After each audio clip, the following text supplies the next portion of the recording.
I do a lot of conventions. I just got back from North Dakota. Anybody here from the Dakotas? Anybody?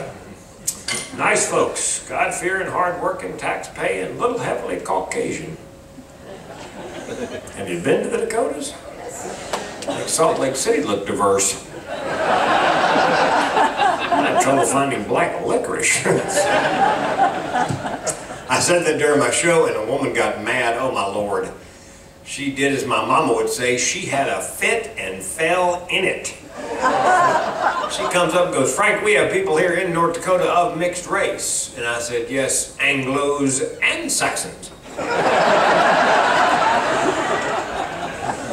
I did the North Dakota Grain Dealers Association, North Dakota Grain Dealers, and what I've discovered, because that's what I do when I'm not on a ship, I'm at a convention somewhere making people laugh. And I discovered every industry has a favorite joke, and the grain dealer's favorite joke is this. There's a guy working on a combine, he's harvesting wheat, and he has an accident and gets his right arm cut off. That's the bad news. The good news is the doctor's actually able to reattach it. And he sees a friend of his downtown 6 months later, and the guy knows about the accident and says to him, hey, heard you got your arm cut off in a combine accident? But the doc sewed it back on. How'd the operation turn out? Great!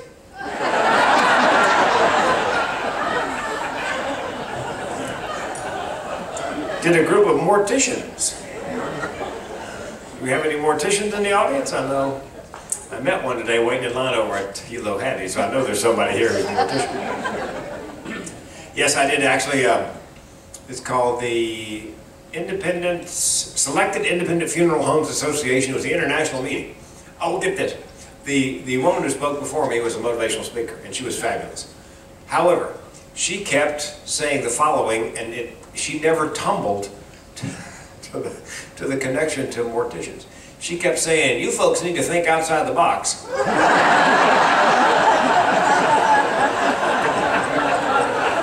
Yeah, so when I got on stage, I said, you guys enjoy the motivation? Oh, yeah. I said, you know, I got to tell you, am I the only one that noticed she never quite realized if there's any group that needs to think inside the box, it's you folks. That's, here's their favorite joke. And I'll tell you right up front, it's just flat wrong. But if you've ever been in sales, you'll get it. What's the most difficult thing about being a mortician? Trying to look sad at a $30,000 funeral. That's just wrong. But it's funny. My favorite is, I did a group of ophthalmologists, an ophthalmological association, and here's their favorite joke. Here's my impression of an ophthalmologist making love. How's that? How about now? Better? Worse? One or two? Two.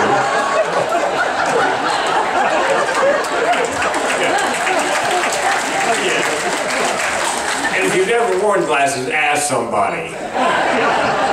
Because that's funny. Oh, I gotta tell you, I flew on a Delta flight next to a pilot for Delta. He was deadheading home. You know, he was going back to his base, I think in Utah. And I told him those 3 stories, and he goes, well, Frank, pilots have a favorite joke. And I said, well, for goodness sakes, let's hear it.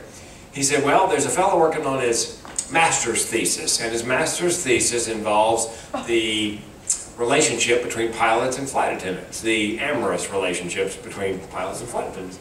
So he was interviewing pilots about that. So he's standing at the end of the jetway inside the airport as the pilot comes down the, comes off the plane.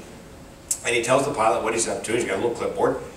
And he says to the pilot, can I ask you a question? And the pilot says, sure, go ahead. When was the last time you had sex? The pilot goes, 1956. And the kid doing the thesis goes, that long ago? He goes, heck, it's only 11:21 now.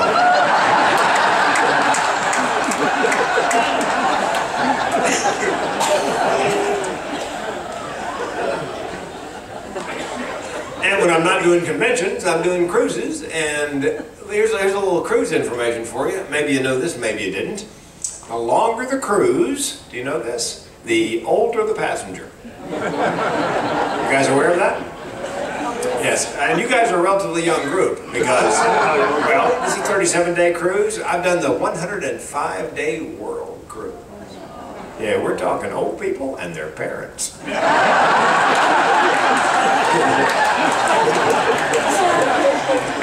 Same thing for dessert, oxygen. And a handrail on the water slide. It was... I did a show in a theater like this, 800 seats, it was packed. I called my wife from the port the next day. Honey, there was so much white hair in that theater, it looked like a Q-tip convention. Nice folks, darling, just darling. I did the first 10 days and then got off in somewhere in the I got to Japan.